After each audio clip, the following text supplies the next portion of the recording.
अस्सलामुअलैकुम। तो आज हम बहुत ही अच्छा काम करने जा रहे हैं किचन गार्डन में। क्या करने जा रहे हैं? हमने किया है एक बहुत ही अच्छा प्लांटर तैयार, जिसमें कि हमने हरा धनिया और टमाटरों के बीज डाले थे, जो कि अब हम उनको ट्रांसप्लांट कर रहे हैं। तो यहाँ पर मेरे पास में एक केन पड़ी थी, तो उसका मैं यूज कर रही हूँ। इसमें मैंने होल कर लिए हैं, और यकीन मानिए फ्रेंड्स, इसे फिल करने का तरीका इस तरीके से फिल करा करिए, बिल्कुल बहुत बढ़िया खाद बनती है नीचे।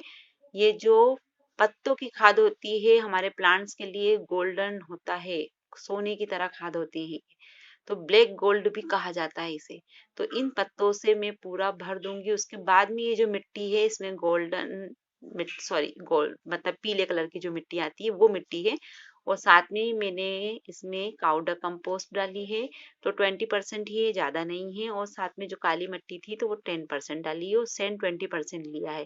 तो ये रेशो जो है हमारे हरा धनिया के लिए बहुत अच्छा रहता है। वेल ड्रेन मिट्टी बनना चाहिए।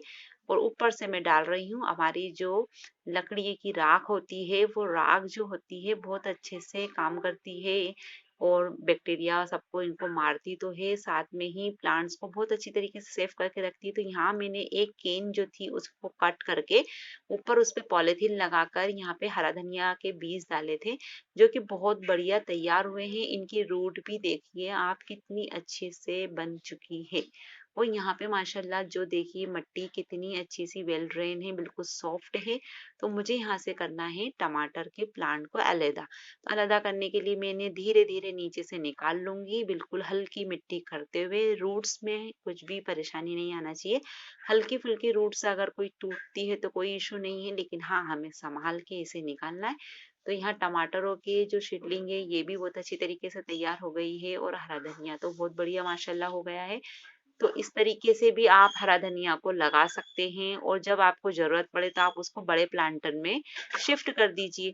तो यहाँ पर हमारे जितने भी टमाटर के प्लांट हैं वो धीरे धीरे मैं निकाल रही हूँ। और यहाँ पे एक चीज ध्यान देने की है कि है जो मेरा हरा धनिया के जो जड़ें हैं, थोड़ी सी नीचे देखिए, थोड़े से हरा धनिया गिर चुके हैं। तो मैं इन्हें जब डालूंगी प्लांटर में तो बहुत अच्छी तरीके से इन्हें सपोर्ट कर दूंगी, और फिर उसके बाद में पानी देंगे जब हम, तो ये बहुत अच्छी तरीके से खड़े हो जाएंगे और ग्रोथ भी माशाल्लाह करेंगे। तो इस तरीके से आप भी हरा धनिया लगा सकते हो। हरा धनिया के बीज मैंने इसमें स्प्रेड कर दिए थे, डाल दिए थे। कोकोपीट वगैरह बिल्कुल भी मैंने इसमें यूज नहीं करी थी। ये सिर्फ नॉर्मली हमारी गार्डन सॉइल और जो खाद वगैरह होती है वही था, लेकिन मैं पत्तों की खाद विशेष रूप से यूज करती हूँ। या मैं हरा धनिया को धीरे से लगा दे रही हूँ। ऐसे धीरे धीरे करके मैं सारे प्लांट्स लगा दूंगी। और देखिएगा कई बार क्या होता है, डायरेक्टली हरा धनिया डाल देते हैं और लगा लेते हैं।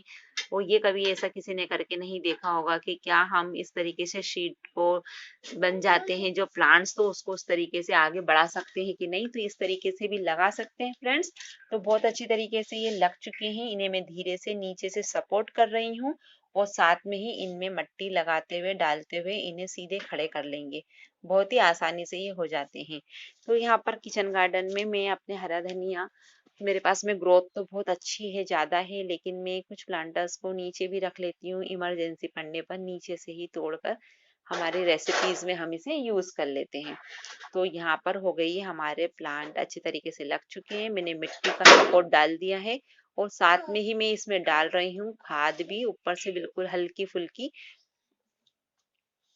और यहाँ पर मैंने पुदीना लिया है, तो पुदीना को भी मैं यहाँ पे लेकर उसकी एक दो मतलब स्टेम लेकर लगा सकते हैं। आप भी इस तरीके से पुदीना लगा सकते हैं। कहीं से आपको अगर स्टेम मिले, या फिर आपको कहीं से बाजार से आप पुदीना लाते हो, तो उसके नीचे की स्टेम की पत्तियां दो तीन तोड़ दीजिए, और उसके बाद में उसे मिट्टी में लगा दीजिए। अलग अलग करके भी लगा सकते हो, यहाँ मैंने तीनों को साथ में लगाया है। तो वो क्या होगा कि वो भी वहां पे बहुत अच्छी जल्दी इस तरीके से ग्रोथ कर जाएंगे। पुदीना लगाना बहुत आसान है, बहुत अच्छी तरीके से फैलता है। मेरी वीडियो चैनल पे बहुत सारी वीडियो पुदीना की है, आप देख सकते हो कि उसको कैसे प्लांटर की जरूरत ही होती है, वो कैसे प्लांटर में और कैसी मिट्टियों में अच्छी तरीके से पुदीना ग्रोथ करता है। कई बार पुदीना ग्रोथ नहीं करता, उसमें एक डिसीज भी लगी थी, मैंने एक वीडियो में शेयर किया है, राख से मैंने वो डिसीज को सही किया था। तो इस तरीके से आप भी लगा सकते हो, और इन्हें लगाने का तरीका बहुत ही इजी है। आप बीज से लगाइए इन्हें, या आपके घर में हरा धनिया के बीज हो तो उसे हल्का सा क्रश करके लगा दीजिए, या फिर आप बाजार से लेके लगा लीजिए। मगर गार्डन में हरा धनिया होना तो बहुत जरूरी है। तो इस तरीके से हमारा ये पूरी तरीके से लग चुका है। इसका फीडबैक मैं आपको जरूर से इंशाल्लाह दूंगी। हरा धनिया आगे बढ़ेगा, कैसे ग्रोथ कर रहा है, और ग्रोथ के साथ में हमारा पुदीना कैसे बढ़ रहा है।